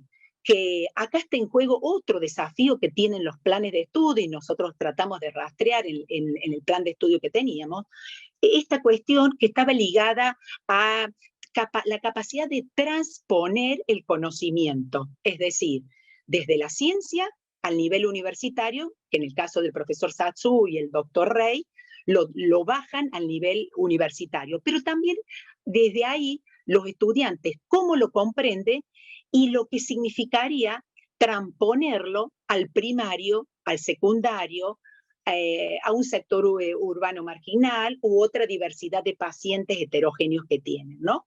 Entonces, el debate está allí en la accesibilidad y la diversidad en relación a transponer el conocimiento, y lo que se viene discutiendo de la importancia de que no solo los estudiantes de medicina sepan mucho y con un buen nivel de conocimiento, en medicina, sino que sean capaces de evaluar esas evidencias, qué tipo de evidencias tienen, cuál es el nivel de evidencia, pero también que piensen que el razonamiento científico hay distintos enfoques metodológicos, qué le pasa a ellos, y también la transposición del conocimiento viene con el gran debate acerca de la transferencia del conocimiento. Hoy no se puede discutir, el Ministerio de Educación, el Ministerio de Ciencia en la Argentina y en el mundo, se está debatiendo ciencia, metodología, transferencia e innovación educativa.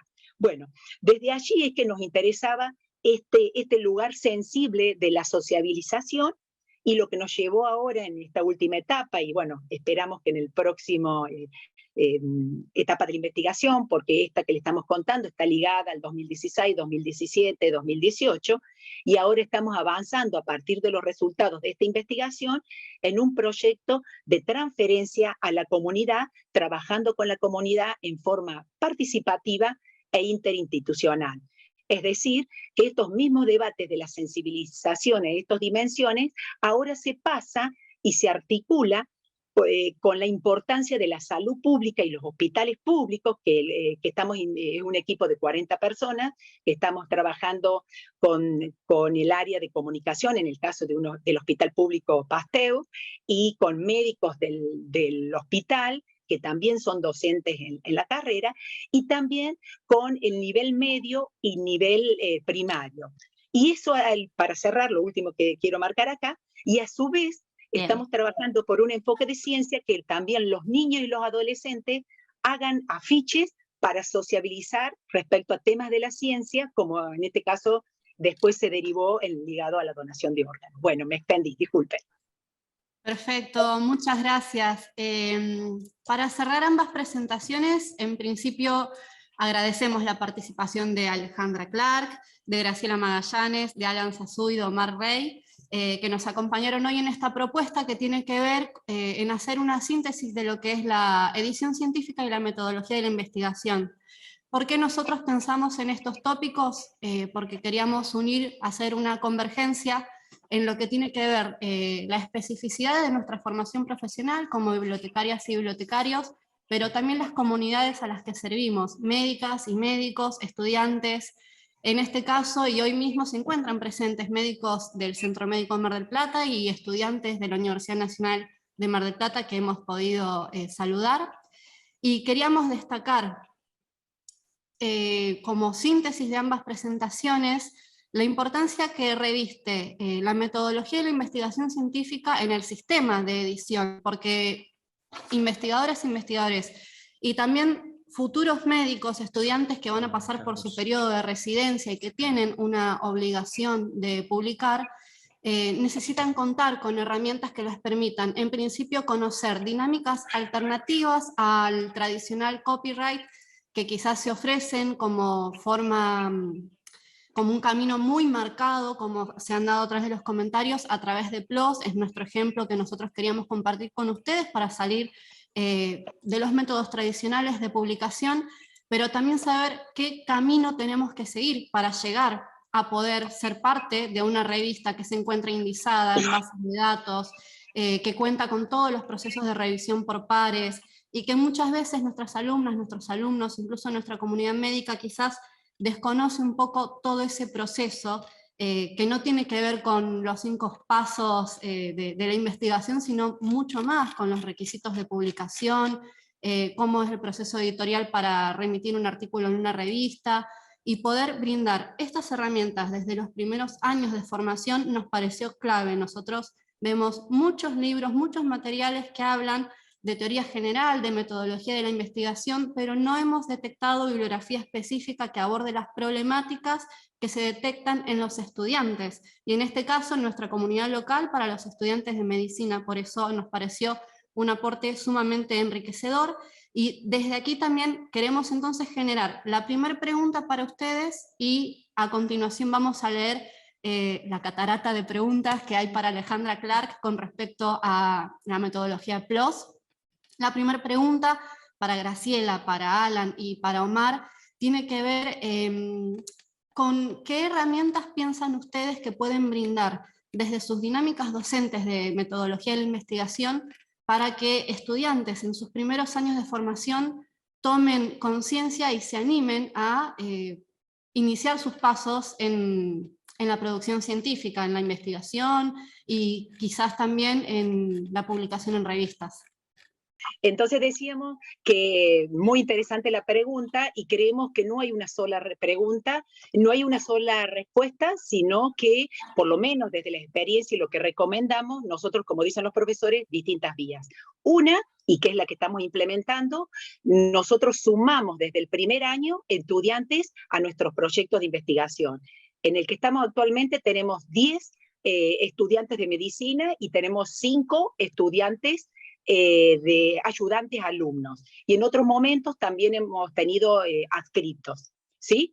La clave está que en el proceso de enseñanza te integres a proyectos de investigación. Eso es por un lado. Por el otro, también hemos tenido experiencia de trabajar con los profes en los temas que ellos estaban trabajando y plantearle desde nuestro proyecto de investigación o invitarle a los profes que elijan un artículo científico y que del tema que ellos están trabajando y acompañarlos en el proceso en función de las consignas de que ellos planteen, a mirar esos temas con algunas preguntas ligadas a la lógica científica. La otra pregunta y el otro gran desafío es repensar de nuevo los planes de estudios en las carreras de medicina. Es decir, que tendría que haber núcleos integradores, ejes o pasantías obligatorias desde primer año, un bloque ligado a experiencias en investigación, ¿sí? Y por otro lado, también algunos espacios interdisciplinarios que estén pensando el gran desafío de la universidad, que es docencia, extensión e investigación. Es decir, que no es solamente, bueno, que el estudiante se incorpore a proyectos de investigación, sino en otros que son proyectos de ciencia y transferencia, para tener el contacto de lo que es todas las etapas, como ustedes bien marcan allí, la lógica de la ciencia entre ciencia, educación y sociedad, y lo que suponen esos fasajes y desfasajes y transposiciones. No creo que haya una sola solución, creo que habrá que seguir repensando esas, y la otra, seguir investigando en cada una de sus instituciones qué pasa con cada una de estas cosas, ¿no? Porque son solo preguntas y respuestas provisorias, que habrá que ver los sentidos al interior de estas lógicas, ¿no? No hay más que seguir haciendo, seguir investigando. Gracias. Pienso también en voz alta que es una oportunidad muy grande que los autores consolidados, investigadores y docentes den el espacio y la oportunidad a los estudiantes de formar parte de esos procesos y convertirse así en coautores. Creo que ese es un gran incentivo para poder apoyar a nuestra comunidad de estudiantes a que sean parte de estos procesos de edición científica y que consoliden en la práctica lo que se les enseña día a día en sus carreras. Bueno, ahora vamos a seguir leyendo las preguntas que hemos recibido, en este caso para Alejandra. Bueno, vamos a comenzar entonces con las preguntas. Alejandra, vas a tener varias. Bien, Cristian te pregunta, ¿qué han observado sobre la reutilización de los datos provistos por los artículos? Esta pregunta es difícil, o sea, como científica yo de contestarla numéricamente. La realidad es que no sabemos comprensivamente cuál es el resultado de cuánto las cosas han mejorado. Sabemos distintas cosas que obtenemos por distintos estudios que se han realizado, los internos por PLOS o publicaciones respecto a la política nuestra. Pero en general sabemos que cuanto más fácil, por eso la nueva política esta que se implementó, la que les mostré respecto al hacer más visible los papers que comparten datos, de que cuanto más visible se hace todo eso, más fácil es de reusarlos. Y también se sabe que cuando los datos se suben a repositorios, porque los repositorios en sí tienen una estructura, una infraestructura, tienen estándares de cómo depositar los datos, hace que el reuso de ellos sea más fácil. O sea, en general sabemos que cuanto más estandarización haya del proceso, más fácil es todo el reuso de los datos que se ponen. Pero sí, en general, o sea, hasta el día de hoy, la realidad es que no sabemos exactamente, Sí, lo digo. hasta que cada estudio es, hasta que alguien trata de reproducir un estudio, no se sabe definitivamente si todo lo que se compartió es válido para reproducir el estudio. ¿Tiene sentido lo que digo? Sí, sí, sí. Por Bien. ejemplo, sí. Sí, sí, no, seguí. No, que existen casos en algunos casos, por ejemplo, publicamos, algunos papers ya están publicados, y si alguien necesita información, por más de que aparentemente los datos han sido compartidos, en algunos casos nos damos cuenta que en realidad hay problemas, y en esos casos tenemos que investigar internamente, tratar de entender qué es lo que falta, hablar con los autores, y en casos de que hay correcciones, corregimos el artículo, o sea, corregimos el récord y proveemos ese dataset que se necesita. Ha sido claro. Igualmente vamos a poner tus datos de contacto por si alguien más quiere ahondar en las preguntas. Seguimos. Cecilia te pregunta, ¿qué perfiles tienen quienes conforman el staff de editores? ¿Cómo se organizan las tareas? ¿Y qué financiamiento poseen para sostener esa estructura? Primero que nada, staff de editores son editores que trabajan como yo, ¿no? No los editores académicos. Quiero entender que es staff como el rol que cumplís vos. Sí.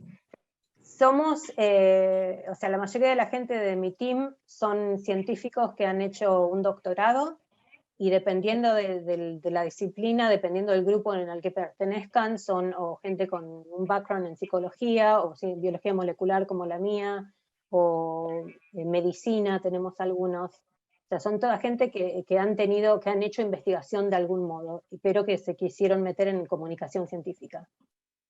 ¿Y sobre el financiamiento que poseen para sostener la estructura? Eso es como el financiamiento de toda la gente que trabaja para PLOS. Están todos basados o sea, somos una organización sin fines de lucro, pero que tenemos que ser financieramente sostenible. Entonces tenemos todos un salario como tiene cualquier otra persona que trabaja para PLOS. ¿Reciben algún tipo de reconocimiento por su labor? Nos pregunta Cristian. ¿Quiénes? Los revisores. Los revisores. Sí, hay distintas formas en las que los revisores pueden tratar de resaltar su contribución a los papers. Uno, obviamente, es firmando los informes, y si la historia de revisión se publica, va a aparecer eso claramente en cada paper que ellos actuaron como revisores. Pero también existe Publons, que es como o sea, es otra plataforma en la que uno se puede registrar, y ahí se va registrando todos las revistas para los cuales la gente ha sido un revisor. Entonces ahí tienen una especie de como una lista de todos los papers en los cuales, no papers, las revistas en las cuales han actuado como revisores. Y hay una especie de score, que si uno revisa muchos papers, tienen una gran experiencia como reviewer. En cuanto a los reconocimientos y la sostenibilidad económica, ¿considerás hoy para PLOS indispensable sostener el sistema de APC, de procesamiento por cargo de procesamiento de artículos, para poder solventar los costos editoriales, o piensan que existe alguna otra posibilidad de financiamiento futuro? Eso yo no sabría decirte, porque no estoy involucrada en todo lo que sea la sustentabilidad económica de la organización. O sea, mi rol es de editora. Pero sí, no te puedo decir más de eso porque no soy la que está involucrada en esas decisiones. Pero en principio sí, estamos constantemente evaluando todo lo que hacemos, cómo llevar a cabo nuestra misión, y a la misma vez cómo mantenernos financieramente sostenibles con eso. Claro, creo que es uno de los temas de debate actuales que persiguen las revistas de acceso abierto para asegurar una sostenibilidad en el tiempo, sobre todo cuando no hay una dependencia institucional, me refiero a universitarias, sino que son por organizaciones como en este caso Converge en PLOS. Entonces es un tema que, bueno, nos interesa seguir para conocer la realidad, como decíamos hoy, de revistas que no siguen los cánones tradicionales de publicación, y es la tendencia que nosotros queremos perseguir para nuestras comunidades. Vamos a seguir compartiendo otras preguntas que recibimos.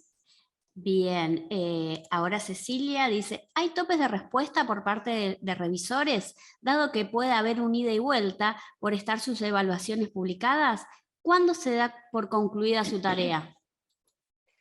Sí, esa es una pregunta muy interesante. Eso tiene que ver con el proceso de evaluación de cada trabajo. Y en principio, la decisión final está en las manos del editor de cada trabajo. Las revisiones, los comentarios de los revisores pueden ser útiles y muchas veces pueden ser no útiles. Entonces el editor es el que adjudica qué tipo de preguntas el autor tiene que contestar y cuáles no.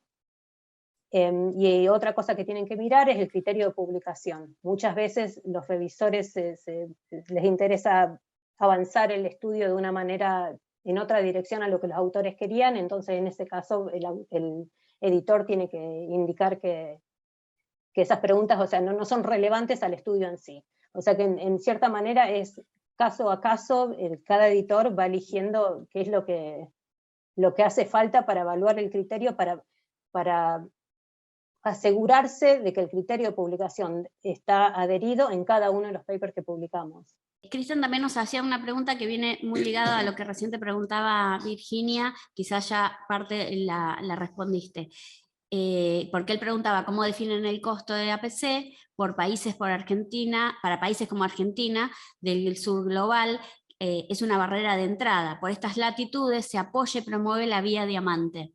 No, nada más a decir de que antes de que justamente por eso el grupo este de Strategic Partnerships en PLOS ha estado trabajando tan fuertemente en este tema, y por eso es que en los 2 últimos años se han desarrollado los 3 modelos institucionales de los cuales he hablado, porque hasta ese entonces definitivamente el APC en sí era una barrera para mucha gente, y lo que se está viendo ahora con estos acuerdos es que hay mucho interés en varias instituciones, en varias partes del mundo, para tratar de asociarse con PLOS de esta manera, para no tener que depender en las APC solamente. Pero los detalles de cada modelo yo no lo sé, de nuevo, porque no es algo en lo que estoy involucrado. O sea, todo lo que sea costo de las publicaciones, si tienen preguntas, les pueden hacer a Julia, que les puse, o les puedo mandar de nuevo el email. Pero sí, todo lo que sea el costo de las publicaciones como editora no es mi rol. Bien, sí, lo habías puesto en los slides, está puesto el mail. Ana San Llorenti quisiera ampliaciones, por ahí no sé si lo vas a poder responder vos, quisiera ampliaciones sobre los acuerdos institucionales para publicación y qué porcentaje de autores publican los sets de datos luego de las nuevas políticas de Plus One. Lo de los acuerdos institucionales, de nuevo, les diría que vayan a Julia y les pregunten por detalles de todo lo que sea costo. Respecto al porcentaje de autores que publican desde la política esta que introdujimos, ha habido un incremento, pero no es tanto como uno hubiera esperado, o como a uno le gustaría. Por eso es que tenemos todo este grupo de Open Science Research que está tratando de incrementar o de facilitar el proceso de compartir los datos. Lo que sabemos es que aproximadamente 1/3 de los papers que nos mandan, la gente pone los datos en los repositorios. Y lo que se sabe respecto a un estudio que se ha hecho recientemente, que después se los puedo copiar, que fue publicado también en PLOS ONE, es que lo que han mirado son las declaraciones estas de compartir datos, cuáles las que tienen los URLs o DOIs, o sea, una fuente a dónde ir, que todos aquellos que tienen esta información tienen un dataset disponible. Entonces, que una de las formas de tipo medir la validez de la declaración esta de datos es de que cuando tienen esto, las chances son más altas de que los datos han sido depositados y que están y que existen. Entonces, otra cosa que estamos tratando de hacer es, de nuevo, promover a los autores de que provean, primero que pongan las cosas, todos los datos en distintos repositorios, y que den este link para que la gente que quiera reproducir o mirar el dataset pueda ir derecho ahí. Una de las últimas preguntas nos dice Cristian: si bien PLOS ONE ha sido pionera en su tipo e introducido muchas innovaciones en la edición científica, en los últimos años ha perdido mucho volumen productivo. ¿Cómo ven esa situación y qué acciones están llevando adelante para recuperar ese gran atractivo que tuvo la revista en parte de la década del 2010? Sí, esta es otra pregunta muy interesante por la cual podríamos estar horas hablando. La realidad es que PLOS ONE fue el pionero y a consecuencia de su éxito se lanzaron muchas otras revistas similares y la competición al respecto, o sea, subió muchísimo. Entonces hoy en día los autores tienen tienen mucha elección en lugares a donde ir. La manera en la que estamos tratando de combatir esto y de hacernos más atractivos es justamente tratando de interactuar más con las comunidades directamente y tratar de entender las necesidades de cada uno. Y es justamente lo que está haciendo el team de Ciencia Abierta, tratar de entender qué es lo que ellos consideran útil, ya sea para ayudarlos a compartir los datasets más, o distintos tipos de artículos que necesiten, o si quieren crédito. Entonces hay mucho énfasis en tratar de entender las necesidades de cada comunidad, y como PLOS ONE tiene distintas partes, o sea, distintas disciplinas, también es un desafío, ¿no?, de trabajar con todos a la vez. Dice: repregunto mi formulación inicial. ¿Hay incentivos para motivar a los revisores para desempeñar su labor? Y después aclara: reducción de un futuro APC, por ejemplo. Incentivos económicos que yo sepa no hay, y son muy difíciles también de justificar. Sí, todo lo que sea incentivo económico con respecto a mejorar o hacer el proceso más rápido tiene sus problemas también, ¿no? Porque en principio puede cambiar la calidad del trabajo si uno tiene un incentivo económico para hacer ese trabajo, ¿no? Pero no, que yo sepa no hay de ese tipo. Sí hay todo lo que sea incrementar lo que es la visibilidad de la gente que contribuyó al proceso. Y por eso es que estamos abriendo el peer review. Bueno, muchísimas gracias. Creo que hasta el momento no tengo más preguntas. Si alguien quiere escribir alguna, mientras voy a ir agradeciendo a todos los que participaron, los que estuvieron hoy presentes. Hemos tenido a Cristian, la gente de Mar del Plata, los estudiantes que asisten a nuestra biblioteca del Centro Médico, que son de la Escuela de Medicina, gente argentina, gente de Brasil también, Ana San Llorenti desde Buenos Aires, Enriqueta desde acá de Mar del Plata, Mariela Viñas, Cecilia Corda, Marta, Aliné, José Vargas desde México, Virginia Garrote desde el Hospital Italiano de Buenos Aires, Miguel Nieto, Raúl Marcó del Pont también desde México, Adriana Merio desde el sur, que fue parte de nuestra Universidad de Mar del Plata, ¿sí? Es bibliotecario. Gustavo Liberatore, docente de nuestra carrera. Cecilia Cunha, ya hemos dicho. José Rabasi, también compañero de docencia en la universidad. Bien, no me quiero... Seguramente Carolina Ferrer, Martina Ortega, también una estudiante de la Escuela de Medicina que asiste asiduamente a nuestra biblioteca. Tenemos a Silvia desde Uruguay, que siempre está presente. Bueno, José Vargas ya te habíamos comentado. Tenemos no nos queremos, seguramente hay más. Acá teniendo mensajes. Bueno, nos agradece Mateo Porta, Agustina Lara, desde Paraguay, Dayane. Adrián nos dice: excelente jornada, felicitaciones. Bien, acá muchas gracias María Cecilia, un saludo desde Córdoba.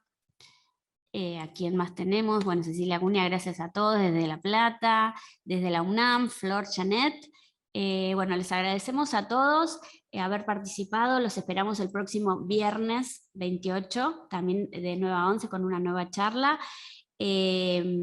Muchas gracias por darnos el espacio y el tiempo para escucharnos.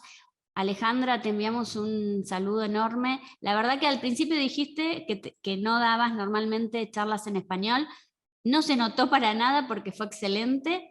Así que bueno, muchísimas gracias por colaborar con nuestra jornada TAP del año 2022. Virginia, si querés decir algo más.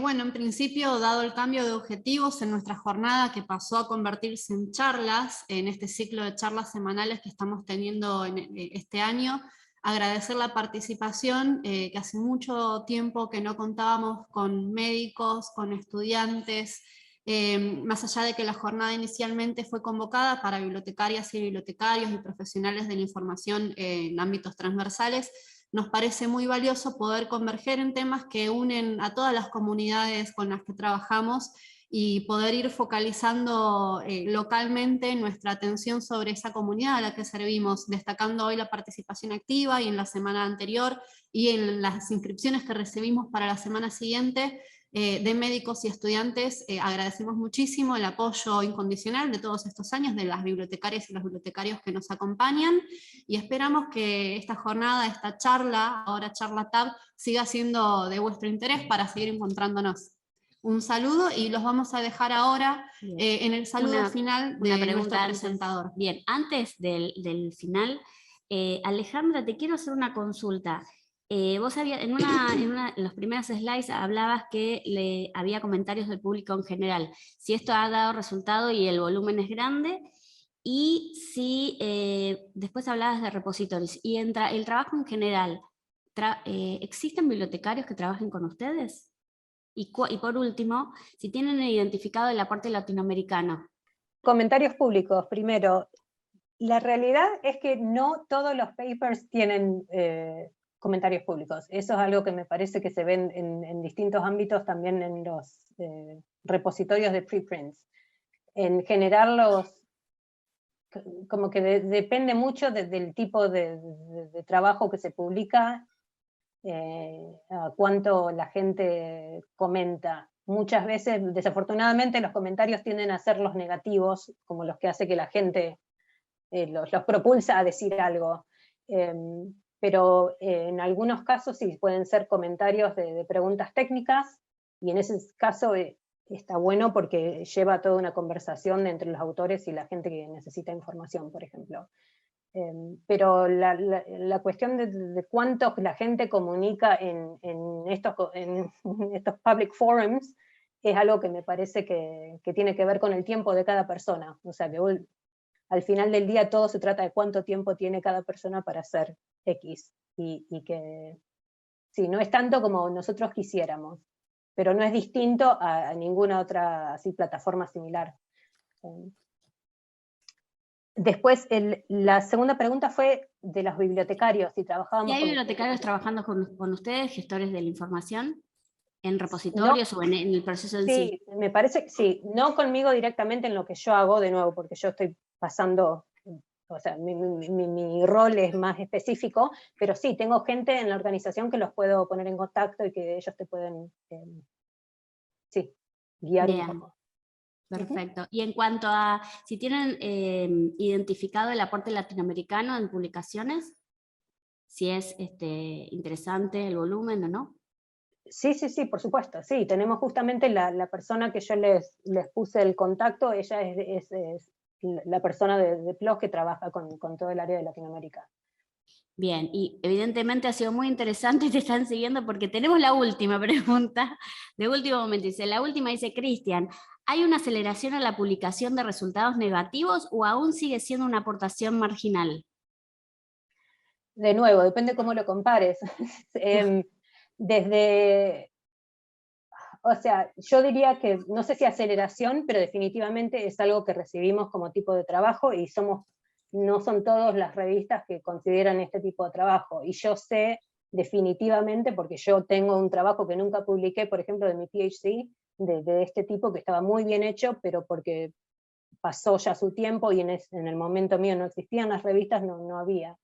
O sea que no sé bien cómo medir aportación marginal versus no, definitivamente es menos que la mayoría de todos los otros tipos de trabajo. Pero eso es por también una cuestión, me parece, mental, psicológica de los autores que piensan que no vale la pena mandar ese tipo de trabajos. Por eso hemos tratado de sacar colecciones, o sea, grupos de trabajos que caen bajo esa categoría, y tenemos todavía gente que manda trabajos que los quieren adicionar a esa colección, pero la colección tiene, no sé, menos de 100 trabajos en sí, en esa área. Sería genial de recibir más porque sé que existen esos trabajos. Claro, como un nuevo tipo de trabajo a publicar, acota acá Cristian. Bueno, ahora sí, Alejandra, es un honor que hayamos podido contar con tu presencia, creo que es un gran aporte, y te queremos agradecer. En nombre del Centro Médico, agradecemos al Centro Médico que nos da este espacio, a la biblioteca, que nos da este espacio para compartir con colegas bibliotecarios, con colegas médicos, o sea, y con estudiantes. Así que, y como final, bueno, recuerden que las 3 charlas, tanto la del jueves pasado, la de hoy y la del próximo viernes, las van a poder seguir desde nuestro canal de YouTube. Les vamos a pasar a todos el link, o sea que si alguien quiere volver a verla, compartirla, lo va a poder hacer. Y ahora sí, los dejamos con el video final y el saludo final de Pablo. Muchas gracias a todos. Y llegamos al final, un nuevo encuentro, una nueva charla TAB, en este caso desde Londres, disfrutar de todo lo que compartió con nosotros Alejandra Clark, una historia sobre la transformación de la edición científica como editora de la División de Ciencias de la Vida de la revista científica PLOS ONE. Y también tuvimos un plus, porque desde la Universidad Nacional de Villa María, digo bien, ¿no?, presentaron un libro que pasa a ser una contribución también de estas charlas TAB, temas actuales en bibliotecología. Esto sigue, esto no termina. Por eso les solicitamos, primero, que sean agentes multiplicadores quienes participaron de la charla de manera virtual, porque nos queda una charla más, una charla TAB, temas actuales en bibliotecología. El próximo viernes 28 de octubre, entre las 9 y las 11 de la mañana, hora de la República Argentina, nos vamos a encontrar con Ariel Torres. Ariel Torres es editor y columnista en el diario La Nación sobre divulgación científica y tecnológica. Es un verdadero referente de atención, de escucha a nivel nacional e internacional. Es un verdadero lujo tener una charla TAB con Ariel Torres. Privacidad, seguridad y manejo de la información en tiempos de Internet y redes sociales. Ariel Torres, como te decía, va a estar de 9 a 11 de la mañana el viernes 28 de octubre en la última charla TAB cerrando este año 2022. ¿Cómo tenés que hacer para participar? Ahora mismo envía un correo electrónico a bibliotecamdp@gmail.com o a biblioteca@centromedicomdp.org.ar. Envía el correo electrónico y te vamos a entregar el link correspondiente para que puedas participar de la charla de Ariel Torres, editor y columnista del diario La Nación, sobre divulgación científica y tecnológica. En La Nación, el diario, el portal y todo el medio de comunicación. Un lujo lo de Ariel Torres. Charla TAB, seguimos en contacto, nos reencontramos antes de cerrar este mes y muchísimas gracias por haber participado de la charla de Alejandra Clark y también la presentación del libro de la Universidad Nacional de Villa María. Muchísimas gracias.